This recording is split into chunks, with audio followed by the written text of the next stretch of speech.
यहाँ न कोई मित्र है न कोई शत्रु, कर्म करो पार्थ। कुरुक्षेत्र नेटफ्लिक्सची आत्ता येणारी वेब सिरीज जी काल रिलीज झालेली आहे आणि याचे 9 एपिसोड्स आहेत आणि 9 एपिसोड्स ऑलमोस्ट कमीत कमी 20 ते 25 मिनिटाचे आहेत। आपल्याला कुरुक्षेत्र या नावावरून समजतंय की वेब सिरीज नक्की कशावर अवलंबून असणार आहे।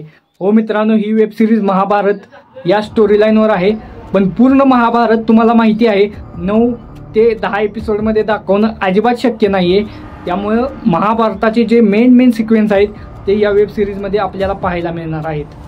तर ही वेब सिरीज कशी आहे, बघायच्या लायक आहे का नाही, हेच तुम्हाला या व्हिडिओमध्ये सांगतोय। तर शेवटपर्यंत पहा व्हिडिओ। आणि माझं नाव प्रभुराज, स्वागत करतो तुमचं मूवीज कट्टाच्या नवीन एपिसोडमध्ये। तर भावांनो, आपल्याला माहित आहे महाअवतार नरसिंहानंतर ॲनिमेशनची जी लेवल आहे भारतामध्ये ती हळूहळू वाढत चालल्या आणि त्याचा स्कोप देखील त्या पद्धतीनेच वाढत चालला आहे। महाअवतारच्या सक्सेसनंतर नेटफ्लिक्सने एक नवीन डाव खेळला आहे आणि नेटफ्लिक्स आता घेऊन आलंय कुरुक्षेत्र ही नवीन वेब सिरीज, ज्यामध्ये महाभारताचे जे 18 दिवस युद्ध चाललं होतं त्याचंच वर्णन या वेब सिरीजमध्ये आपल्याला पाहायला मिळणार। वेब सिरीज भावानं सिंपल आहे, यांनी आजूबाजूचं इकडचं तिकडचं न विचार करता मेन पॉईंट पकडली ती आणि ती शेवटपर्यंत दाखवली ती। म्हणजे पहिल्या दिवसापासून 18 दिवसापर्यंत वेगवेगळ्या 18 योद्ध्यांचं युद्ध। आत्तापर्यंत ही वेब सिरीज अर्धीच रिलीज झाल्या, ज्याचं 9 एपिसोड पाहायला मिळालेत आपल्याला।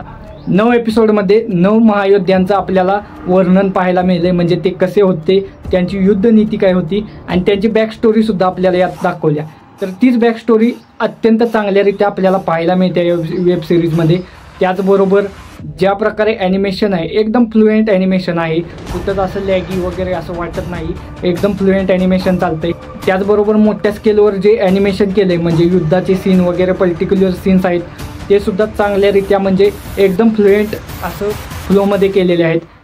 तर ॲनिमेशन टीमला या वेब सिरीजसाठी दाद दिली पाहिजे, कारण महाभारतासारखा मोठा विषय घ्यायचा आणि त्याचं ॲनिमेशन करायचं सिंपल गोष्ट नाही, पण त्यांनी या वेब सिरीजमध्ये हे चांगलं दाखवून दिले।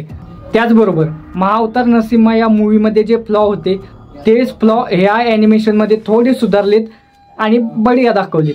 तर भावांनो, जसे प्लस पॉईंट आहेत तसं मायनस पॉईंट पण या वेब सिरीजमध्ये आहेत आणि त्यातला पहिला मायनस पॉईंट मला पर्सनली जाणवला तो म्हणजे वेब सिरीजमध्ये म्हणजे कॅरेक्टर जे आहे ती का नाही त्यांची प्रत्येकांची फेस आपल्याला जवळजवळ सिमिलरच वाटतात। एखाद्या वेळी बारकाईनं आपण पाहायला गेलो तर दुर्योधन कोण, अर्जुन कोण, कर्ण कोण हे थोडं कन्फ्युजन होतं। फक्त त्या कॅरेक्टरचं नाव घेतल्यानंतर आपल्याला समजतंय की बाबा हा ह्यो कर्ण आहे, ह्यो अर्जुन आहे। म्हणजे इथं थोडं त्यांनी कॅरेक्टर सिमिलर ठेवलेत। बॉडी स्ट्रक्चर म्हणा, फेसचं स्ट्रक्चर म्हणा, हे थोडं सिमिलर वाटतंय, त्यामुळे थोडं कन्फ्युजन होतं। पण त्याचबरोबर योद्धांचं जी म्हणजे प्रेझेंटेशन आहे ती खूप चांगल्यारीत्या केलं आहे। त्याचबरोबर त्यांची जी बॅक स्टोरी होती ती सुद्धा एकदम फ्लुएंट फ्लोमध्ये चालवली गेलेली आहे, त्यामुळे आपल्याला अजिबात कन्फ्युजन होत नाही, कुठंच बोर वाटत नाही। इंडियन ॲनिमेशन आता कुठे तर त्याच्या पीकवर हळूहळू पोचायला लागले। तर एका शब्दात सांगायचं झालं तर ही वेब सिरीज भावानं होय बघण्यासारखी आहे, फॅमिलीसोबत बघण्यासारखी आहे। त्यामुळं नो मॅटर आपल्याला आपली हिस्ट्री कळलीच पाहिजे, आपल्या लहान मुलांना वगैरे आपली हिस्ट्री कळलीच पाहिजे। आणि यामध्ये चांगली थिंग म्हणजे यांनी वर्स्ट कोणताच कॉन्टेंट घेतलेला नाही, म्हणजे जे आपल्याला लहानपणापासून माहीत आहे तेच त्यांनी या वेब सिरीजमध्ये दाखवले। त्याच्या व्यतिरिक्त कोणताही अदर कंटेंट यामध्ये आपल्याला दिसणार नाही। मग सांगायचं झालं तर भावानं ही वेब सिरीज चांगली आहे, पाहण्यायोग्य आहे आणि माझ्याकडून या वेब सिरीजला 3.5 स्टार आणि 1.5 स्टार जे या वेब सिरीजचे कमी झाले ते याचं प्रेझेंटेशन चांगलं आहे, फक्त याची कॅरेक्टरिस्टिक्स जे आहेत म्हणजे कॅरेक्टर जे सेम वाटले त्यामुळे थोडं कन्फ्युजन वाटतं। एखाद्या वेळी असं सीन चालत असतोय आणि समजत नाही की बाबांनो नेमका अर्जुन कोण, नेमका कर्ण कोण, असं थोडं।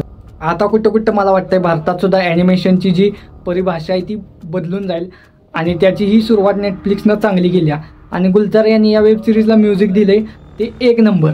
आणि कुरुक्षेत्र गाणं जे आहे पर्सनली भावांना सांगतो तुमच्या हिथं नक्की ते वार करेल गाणं असं गाणं आहे जे टायटल सॉन्ग आहे या वेब सिरीजचं। तर एकदा ही फॅमिलीसोबत वेब सिरीज एन्जॉय करा, नक्की तुम्हाला मजा येईल।